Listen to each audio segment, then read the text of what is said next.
بسم اللہ الرحمن الرحیم۔ شروع کرتا ہوں اللہ کے پاک نام سے جو بہت بڑا مہربان نہایت رحم والا ہے۔ دیکھتی آنکھوں اور سنتے کانوں کو السلام علیکم۔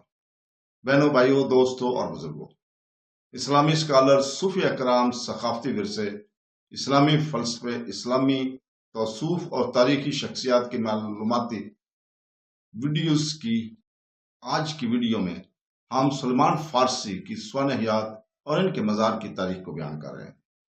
سلمان فارسی، جسے سلمان فارسی کے نام سے بھی جانا جاتا ہے، نبی کریم صلی اللہ علیہ وسلم کے سب سے پیارے ساتھیوں میں سے ایک تھے اور اسلامی تاریخ میں روحانی تلاش، عقل اور عقیدت کی علامت کے طور پر ایک ممتاز مقام رکھتے ہیں۔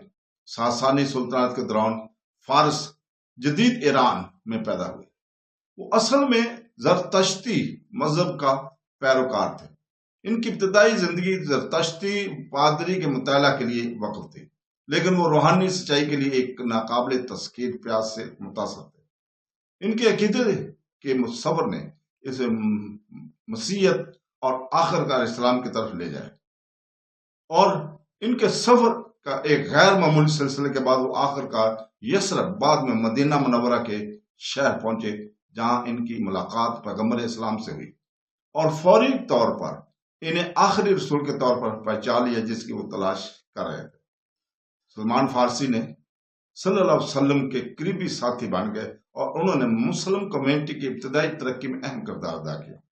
انہیں خاص طور پر جنگ خندق کے دوران اپنے تجرباتی مشورے کے لیے یاد کیا جاتا ہے، جہاں انہوں نے مدینہ کے ارد گرد ایک دفاعی خندق کھودنے کی تجویز دی تھی، ایک تکنیک جسے اس نے فارس میں استعمال کرتے دیکھا تھا، جو حملہ اور افواج کو پسپا کرنے میں اہم ثابت ہوئی۔ نبی کریم صلی اللہ علیہ وسلم نے انہیں صرف ایک شاندار حکمت کار اور متقی انسان کے طور پر عزت بخشی، بلکہ یہ اعلان بھی کیا تھا کہ سلمان ہم اہل بیت میں سے ہیں۔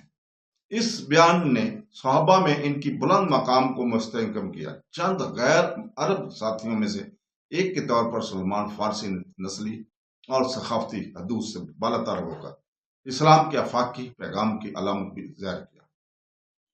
تو دوستو، سلمان فارسی کا انتقال عثمان بن عفان کے دور خلافت میں تقریباً 656 عیسوی 35 ہجری میں ہوا۔ حالانکہ بعض تاریخی واقعات ان کی وفات کو چند سال پہلے بتاتے ہیں۔ نبی کریم صلی اللہ علیہ وسلم کے انتقال کے بعد سلمان نے سفر، تعلیم اور حکومت کے ذریعے اسلام کی خدمت جاری رکھی۔ انہیں عراق میں جدید دور کے بغداد کے قریب کا گورنر مقرر کیا گیا تھا، جہاں انہوں نے عبادت، المدائن اور کمیونٹی کی خدمت کے لیے وقف ایک سادہ زندگی گزاری۔ عام طور پر یہ خیال کیا جاتا ہے کہ ان کی وفات ہوئی اور المدائن میں دفن ہوئے، اور ان کا مزار آج تک وہیں موجود ہے۔ سلمان فارسی کا مزار عراق کے شہر بغداد سے تقریباً 30 کلومیٹر جنوب مشرق میں سلمان پاک کے علاقے میں واقع ہے۔ یہ مسلمانوں کے لیے ایک طویل عرصے سے زیارت اور روحانی اہمیت کا مقام رہا ہے، خاص طور پر ان لوگوں کے لیے جو نبی کریم صلی اللہ علیہ وسلم کے اصحاب کی پاکیزہ زندگیوں کی تعریف کرتے ہیں۔ مزار کے احاطے میں ان کا مقبرہ اور ان کی یاد کے احترام کے لیے بنائے گئے کئی ڈھانچے شامل ہیں۔ صدیوں کے دوران مختلف مسلم حکمرانوں بشمول عباسی اور بعد کے عثمانی دور کے مزار کی دیکھ بھال اور تزئین و آرائش میں اپنا حصہ ڈالا۔ موجودہ ڈھانچہ متعدد بحالی اور توسیع کا نتیجہ ہے، جو روایتی اسلامی تعمیراتی عناصر کی عکاسی کرتا ہے۔ ملک عراق میں سیاسی انتشار کے باوجود یہ مزار زائرین اور روحانی متلاشیوں کے لیے ایک قابل احترام مقام کے طور پر مانا جاتا ہے۔ سچائی کے متلاشی، ایک مخلص ساتھی اور غیر معمولی حکمت والے شخص کے طور پر سلمان فارسی کی میراث پوری دنیا کے مسلمانوں کو متاثر کرتی ہے۔ ان کا مزار صرف تدفین کی جگہ کے طور پر کھڑا ہے، بلکہ ان روحانی مسافر کی گواہی کے طور پر بھی ہے، جو سرحدوں کو عبور کرتا ہے اور الہی سچائی کی تلاشی اور دلوں کو متحد کرتا ہے۔ تو دوستو، اس کے ساتھ ہی ہم آج آپ سے اجازت چاہتے ہیں کل تک کے لیے۔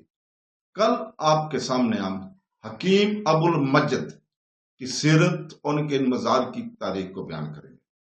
تو دوستو، کل تک کے لیے ہم آپ سے اجازت چاہتے ہیں اور دعا کرتے ہیں کہ اللہ تعالی ہمیں سیدھے راستے پہ چلنے کی توفیق عطا فرمائے۔ آمین سم آمین. اللہ حافظ.